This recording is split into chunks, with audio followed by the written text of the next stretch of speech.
I can't believe we just lost the purest soul. Those were the words Miley Cyrus posted to the world within hours of learning that Dolly Parton was gone. Not a prepared statement, not a publicist-approved paragraph, just a godchild. A woman who grew up in Dolly's arms, who first sang under Dolly's wing on a television set in Tennessee, breaking open in front of millions of people because there was no other way to say it.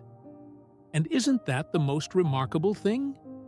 That in a world full of perfectly crafted celebrity eulogies, the ones pouring in for Dolly Parton felt raw, unpolished, genuinely broken. Paul McCartney, a Beatle, a man who has outlived legends, wrote that it is hard to imagine living in a world without Dolly. Reba McEntire, one of the greatest voices in country music, said she will never forget their last conversation, and that she holds it with love in her heart. Elton John called her unique and irreplaceable. Sabrina Carpenter, one of the biggest pop stars alive today, called her an angel walking the earth. And the President of the United States ordered the flags lowered across the nation for an entire week.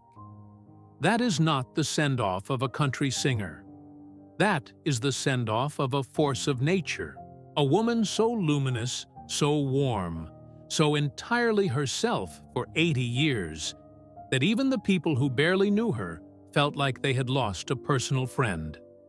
Tonight, as the Empire State Building glows pink over New York City in her honor, we want to do something this channel has never done before. We want to let the people who loved her speak. Because the story of Dolly Parton's final tribute is not one story. It is dozens of stories, hundreds of voices, a chorus of grief so wide and so tender that it stretches from Nashville to London to the entire internet, all saying the same thing in their own way. She was one of a kind, and we will never see her kind again. So stay with us, because what Miley, Sabrina, Reba, and the world said about Dolly Parton in the hours after her passing will move you in ways you are not expecting.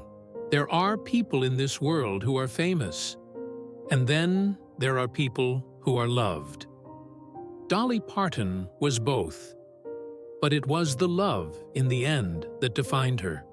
And nowhere was that love more visible, more achingly personal, than in the words of the young woman she chose, decades ago, to be her goddaughter. Miley Cyrus was born on November 23, 1992, in Franklin, Tennessee, just a few hours from the Smoky Mountains where Dolly herself had grown up in a one-room cabin, with 11 brothers and sisters and a father who couldn't read or write. 2 women from Tennessee. 2 women shaped by music, before they could fully understand what music was. 2 women connected by something rarer than fame, connected by chosen family. The bond between Dolly and Miley was not a Hollywood arrangement. It was not a publicity pairing or a strategic mentorship. It was real in the way that very few things in the entertainment industry are allowed to be real. Dolly was there when Miley was a little girl, watching her father, Billy Ray, navigate the strange, punishing machinery of stardom. Dolly was there when Miley stepped onto her first set. And Dolly was there, in spirit, in phone calls, in that enormous laugh that filled every room she ever entered, through every reinvention Miley went through in the decades that followed. When the Hannah Montana era came, Dolly didn't stand at a careful distance and offer polished support. She showed up. She appeared on the show. She sat beside her goddaughter under the lights and reminded the world, and perhaps reminded Miley herself, that you don't have to choose between who you are and who you are becoming. That a woman can be country, and be pop, and be rock, and be everything all at once, and that none of it cancels the rest out. Dolly had been proving that her entire career. Now she was passing the lesson forward. And Miley learned it. You can hear it in everything she has done since. The pivot from teen idol to serious artist, the musical risks, the refusal to be boxed in by anyone's expectations. Dolly's fingerprints are on all of it. Not because Dolly instructed her, but because Dolly showed her, by living example, what a woman who trusts herself completely looks like. When the news broke on August 25th, 2026, that Dolly Parton had died at 80 years old, Miley Cyrus did not wait. She did not consult a team. She opened her phone and she wrote what her heart said. Unfiltered, unedited, unmistakably real. I can't believe we just lost the purest soul. Rest in glory, Dolly. My heart aches. And then, a few minutes later, a second post. Because one sentence was not enough for 80 years of love. R.I.P. Dolly, you transcended time, and you live in the hearts of entire generations. Read those words again slowly, because they are not the words of a celebrity paying tribute to another celebrity. They are the words of a child mourning a parent. They are the words of a student mourning a teacher.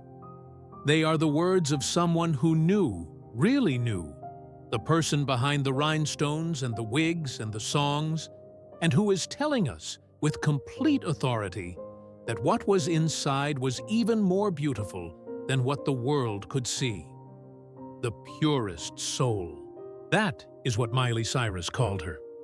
And if the goddaughter says so, the one who sat at her kitchen table, who heard her laugh without a microphone, who knew the woman before the performance began, then we ought to believe her.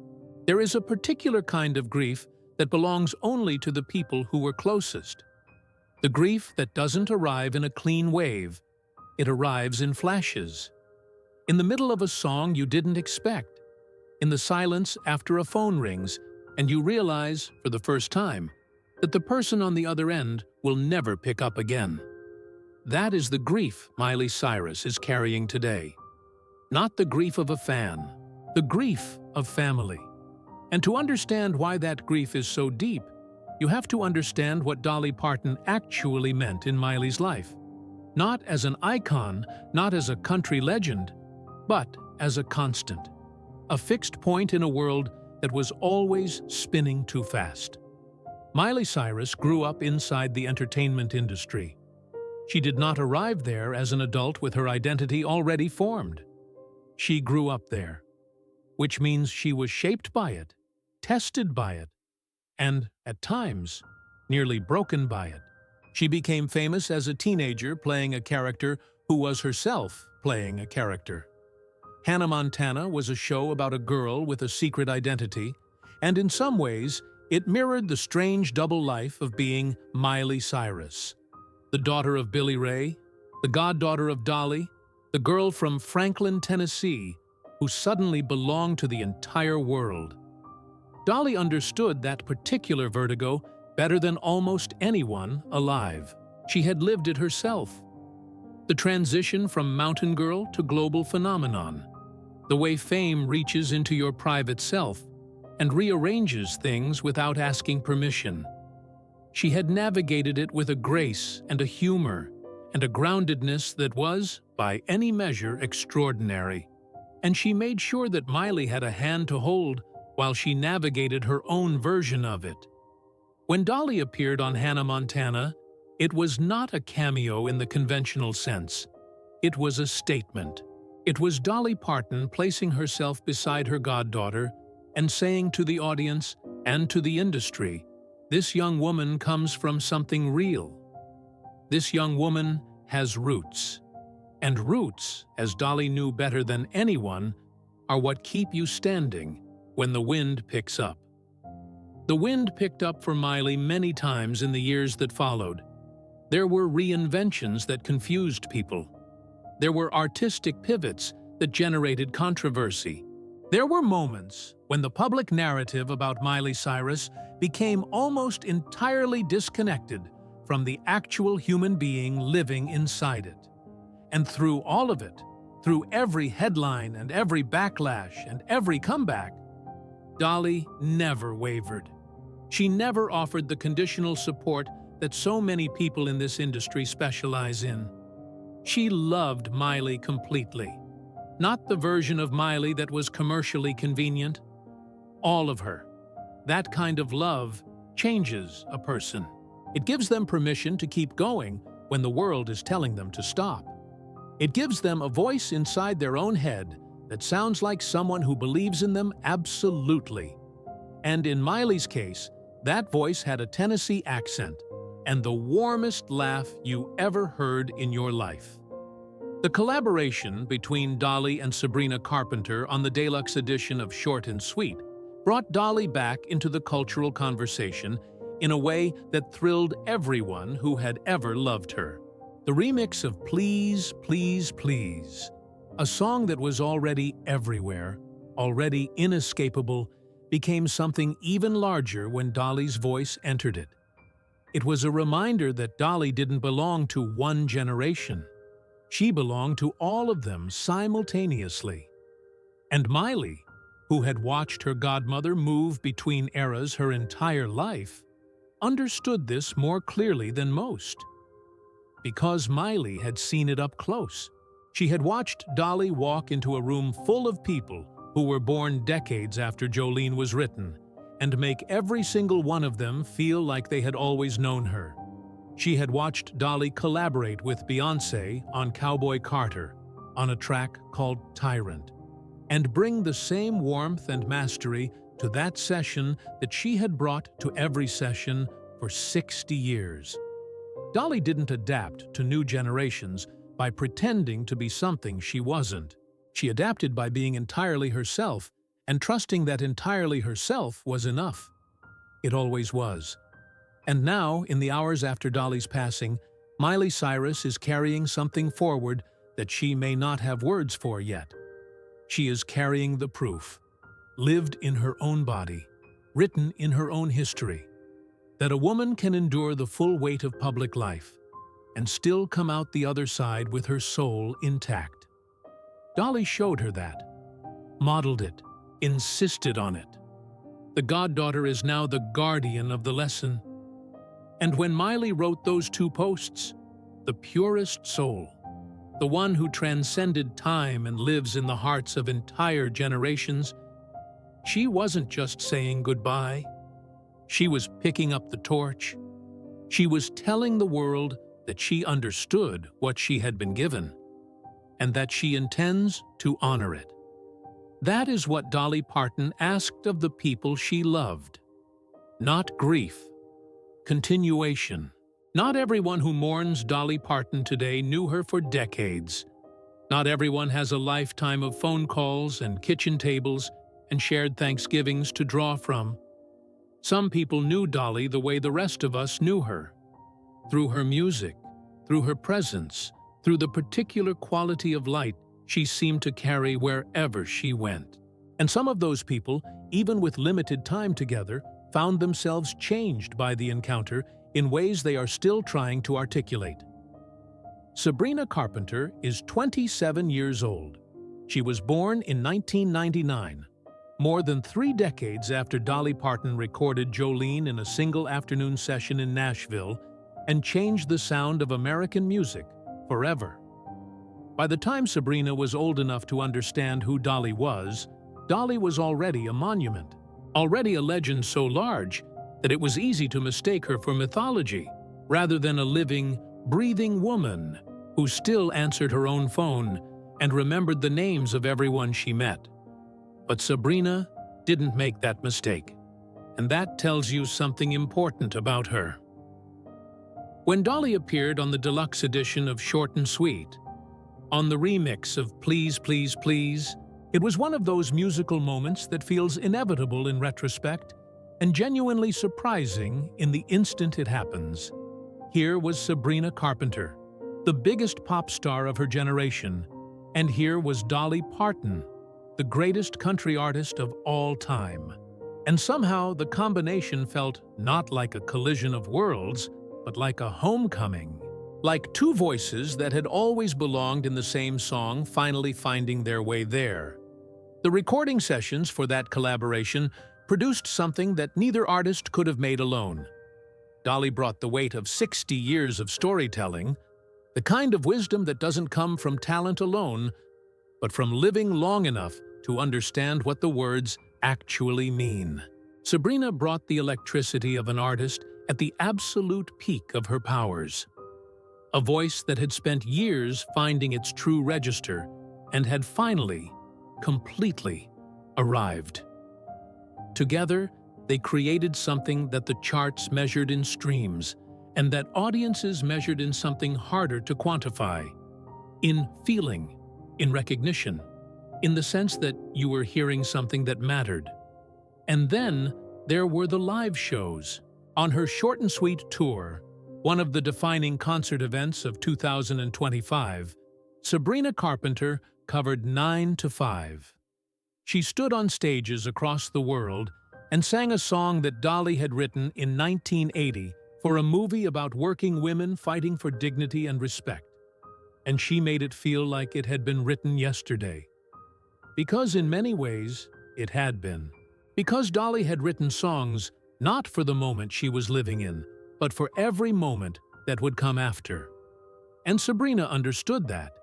She delivered that cover not as a nostalgic gesture, but as a living tribute. As a declaration that the conversation Dolly started was still going, would always be going, for as long as there were women who recognized themselves in it. When the news came today that Dolly was gone, Sabrina Carpenter reached for the simplest and truest thing she knew how to say. The CNN cameras caught it. The world heard it. 4 words that contained everything. An angel walking the earth. Not a legend. Not an icon. Not a trailblazer or a pioneer or any of the grand architectural words we use when we want to praise someone from a respectful distance. An angel. Walking. The earth. Present tense. As if even in grief, Sabrina could not quite bring herself to relegate Dolly entirely to the past. As if the reality of a world without her was still too new, too strange, too fundamentally wrong to be processed in the past tense. There is a particular kind of tribute that only the young can give. It is the tribute that comes not from a lifetime of knowing someone, but from the transformative shock of encountering them, from being, for the first time, in the presence of something so real and so complete that it rearranges your understanding of what a human being can be. Sabrina Carpenter encountered Dolly Parton and came away believing she had met an angel. And the remarkable thing, the thing that tells you everything about who Dolly was, is that she would have laughed at that description, would have waved it away with that big rhinestone-ringed hand and said something self-deprecating and hilarious that made everyone in the room feel better than they had before she spoke. That was the miracle of Dolly Parton. She was extraordinary, and she never once made you feel small for being ordinary. She made you feel like the most important person in the room. Every person, every time, without exception. An angel walking the earth. Sabrina said it, and a generation that never got to grow up with Dolly the way Miley did, a generation that knew her first through streams and collaborations and tour covers, felt the loss just as completely. Because Dolly belonged to all of them too. She always had. Now we have to ask, if Miley's grief is the grief of a goddaughter, and Sabrina's is the grief of a generation encountering greatness for the first time, what does it feel like to be Reba McEntire today? What does it feel like to have been her peer, her fellow queen of country, her friend across 40 years of shared history? What does it feel like to carry inside you the memory of a last conversation you will hold with love in your heart forever? There is a different kind of grief that belongs to the peers, to the ones who walked the same road, breathed the same air, fought the same fights in the same industry at the same time, the ones who understood, without needing it explained, Exactly what it cost to be a woman in country music in the 1970s and 1980s, when the industry was built by men, run by men, and largely designed to keep women in a carefully managed lane that went only as far as the men in charge decided it should go. Dolly Parton and Reba McEntire both refused that lane. Both of them, in their own way, kicked the door open wider for every woman who came after them. And in doing so, they forged a bond that went deeper than friendship. They forged the bond of people who have survived the same war. Reba McEntire was born on March 28, 1955, in McAlester, Oklahoma. 9 years after Dolly came into the world in a one-room cabin in the Smoky Mountains of Tennessee. Their paths through country music ran parallel for decades. Both women built empires not just through singing, but through sheer force of personality, business intelligence, and an absolute refusal to be diminished by anyone or anything the industry threw at them. Both women understood that longevity in this business requires not just talent, but reinvention. The willingness to shed old skins and grow new ones without losing the essential thing that makes you recognizable. They were not in competition. That is the first thing to understand.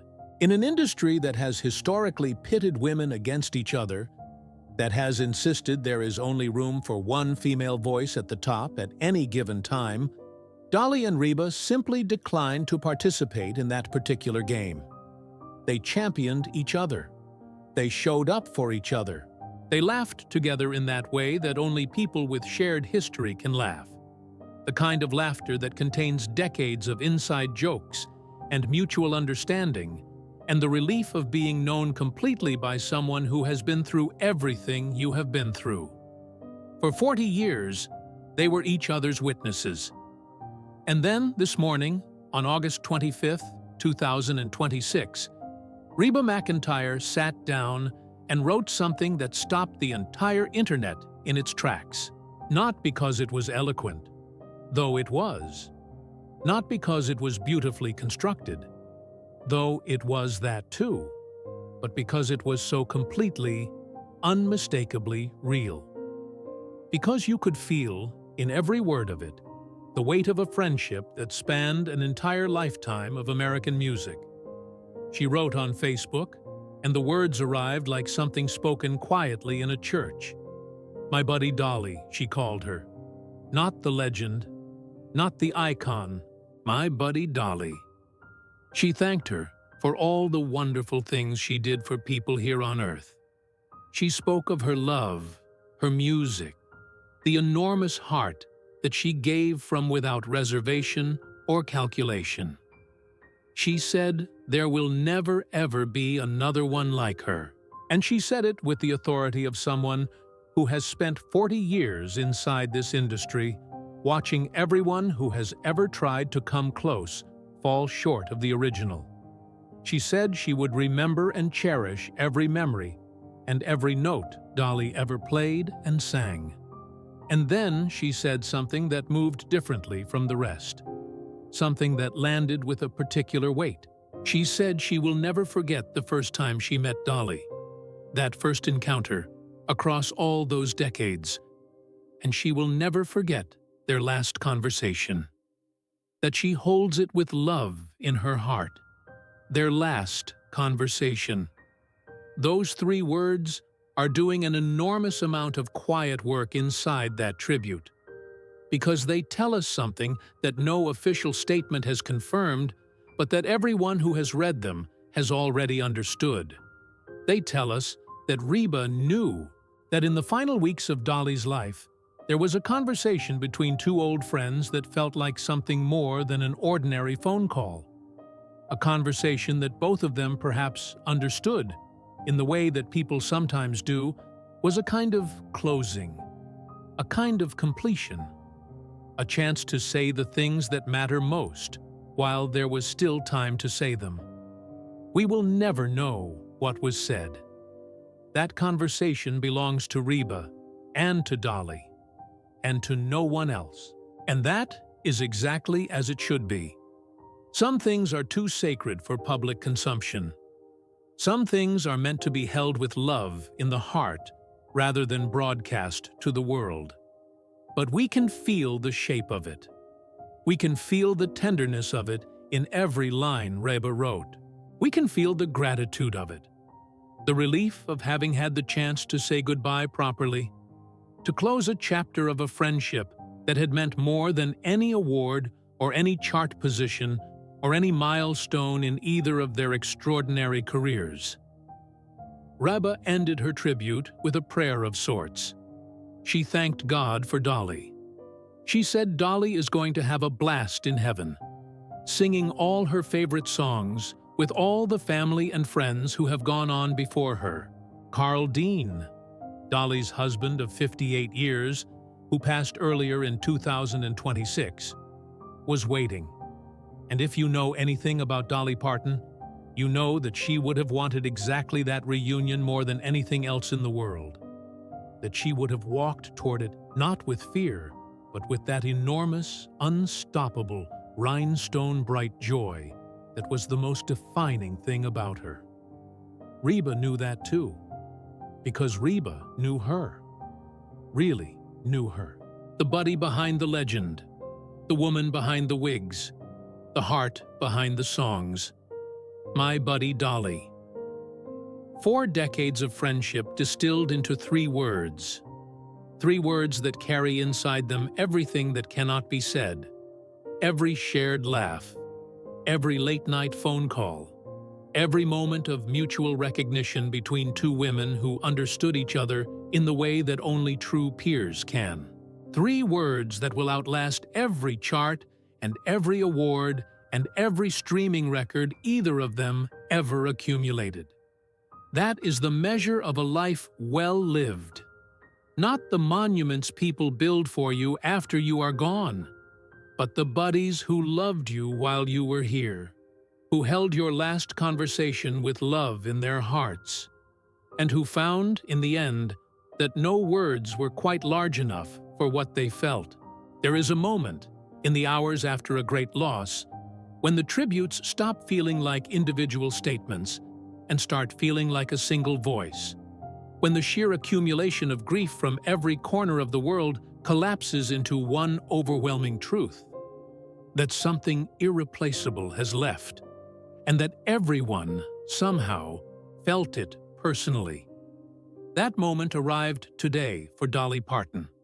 It arrived when Paul McCartney, a man who has written songs that will be sung for as long as human beings exist, a man who has outlived John Lennon and George Harrison and the entire era that made him, sat down and wrote that it is hard to imagine living in a world without Dolly. Not hard to overstate her legacy, not hard to quantify her influence, hard to imagine living, as if her absence were not an artistic loss, but a physical one, as if the world itself had become structurally different in some way that the body registers before the mind catches up. Paul McCartney called her magnificent. He said her songwriting, her singing, and her philanthropy were unrivaled in the world of country music. And he said, "It is so sad." 3 words from a Beatle. 3 words that needed no elaboration because the feeling behind them was already shared by every person on earth who heard the news this morning and felt something drop inside their chest. Elton John called her shocked and devastated. 2 words that sit together in an unusual way, because devastation usually comes after shock has faded. But for Dolly, both arrived simultaneously. He called her a giant of an artist, unique, irreplaceable, with the kindest heart. Elton John, who has known giants, who has buried giants, who is himself a giant, and who reached, in this moment, for the word kindest before any other descriptor of her artistry, because he understood, as everyone who ever met her understood, that the kindness was not separate from the music. It was the music. It was the source of everything. Lily Tomlin, Her co-star from the iconic film 9 to 5, her friend across half a century, wrote simply, "No words," followed by a broken heart. And in that silence, in that refusal to attempt language in the face of something language cannot hold, there was more grief than in 1,000 eloquent paragraphs. Dionne Warwick said she would certainly miss her laughter, her jokes, and her being. Her being. Not her voice, not her songs. Her being. The fact of her existing in the world, taking up space in it, filling it with warmth and wit, and that particular quality of presence that some people are simply born with, and that cannot be manufactured or learned or replicated by anyone who doesn't already have it. Casey Musgraves, the next generation of country music, the heir to so much of what Dolly built, wrote something that cut through everything else with its rawness. She said the world feels a lot less sparkly all of a sudden. She said she is glad Dolly is with her Carl Dean. She said, "No one talked to me today." And in that last line, in that request for silence and space, and the right to grieve without being asked to perform it, she spoke for every person who needed a moment to simply sit with the reality of what had been lost.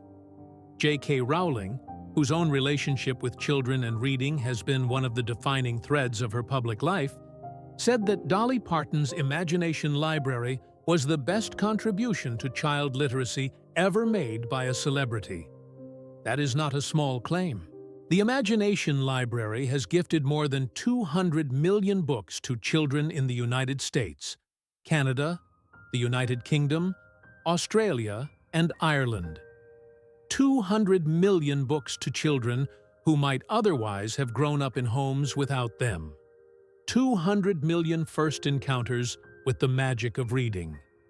Each one carrying, invisibly, Dolly Parton's conviction that every child deserves access to the world that books open up. That is a legacy that will outlast every chart position and every Grammy and every rhinestone costume by centuries. And then there was the President of the United States. Donald Trump posted to Truth Social that this is a true loss for millions of people, that there has never been anyone like her, and never will. And then he ordered the flags of the United States lowered to half-staff across the entire nation for 1 full week.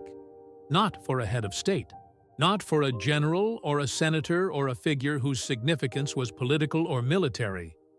For a woman from a one-room cabin in the Smoky Mountains of Tennessee who picked up a guitar and decided to tell the truth about her life and never stopped. Flags lowered for a week. Let that settle for a moment. Because the President of the United States does not lower the flags for everyone. The flags are lowered for the people whose loss diminishes the nation itself.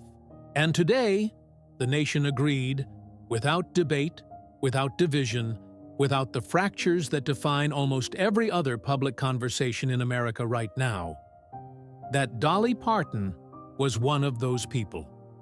That her absence makes the country smaller. That the loss is not personal or political or regional, but national, collective, shared by every single one of the millions of people who ever heard her voice and felt, for the length of a song, that someone understood them completely. The Empire State Building glowed pink tonight. One of the most recognizable structures in the world, dressed in Dolly's color, visible from miles in every direction over New York City. A city that is not Nashville, is not Tennessee, is not country music country in any conventional sense. But Dolly was never only country music. She was American music. She was American warmth. She was the living proof that a person can be entirely, unapologetically themselves, and in doing so become something that belongs to everyone. The funeral will be private, intimate, as Dolly herself requested, because even at the very end, she was thinking about the people around her, protecting them from spectacle, giving them the space to grieve quietly and truly. That is who she was. That is who she always was, the most famous woman in country music history. And she wanted her goodbye to be small and real and surrounded only by love. She got everything right, right to the end. So tonight, as the tributes continue to pour in from every continent, from artists and presidents and readers and children and grandparents who danced to Jolene at their wedding, and parents who sang 9 to 5 on the way to jobs that barely paid the bills, tonight we want to ask you something. What is your Dolly Parton memory? What is the song that first made you feel like she was singing directly to you? What is the moment you understood that she was not just a singer, but a presence, a force, something that arrived in your life and made it better without asking anything in return? Leave it in the comments below. Leave a tribute for Dolly, because she spent 80 years making every person who encountered her feel seen and loved and worth something. And the least we can do, the very least, is make sure she knows, wherever she is tonight, that we felt it, that we always felt it, that we will carry it forward. Dolly Parton was born in a one-room cabin with no electricity and no running water, and she died as a woman the President of the United States lowered the flags for. She traveled the entire distance between those 2 points on nothing but talent and warmth and an absolute, unshakable belief that love, given freely and without condition, is the most powerful force in the world. She was right. She was always right. If Dolly Parton has ever made you feel less alone, in a dark room, in a hard year, in a moment when you needed someone to remind you that you were worth something, subscribe to Golden Fame News and help us keep honoring the legends who shaped all of our lives. The world is less sparkly tonight, Casey. You are right about that. But the sparkle she left behind, in the songs, in the books, in the lives she touched, in the goddaughter she raised, and the generations she inspired, and the last conversation Reba will hold in her heart forever. That sparkle does not go out. It does not go out. Rest in glory, Dolly. You were the purest soul.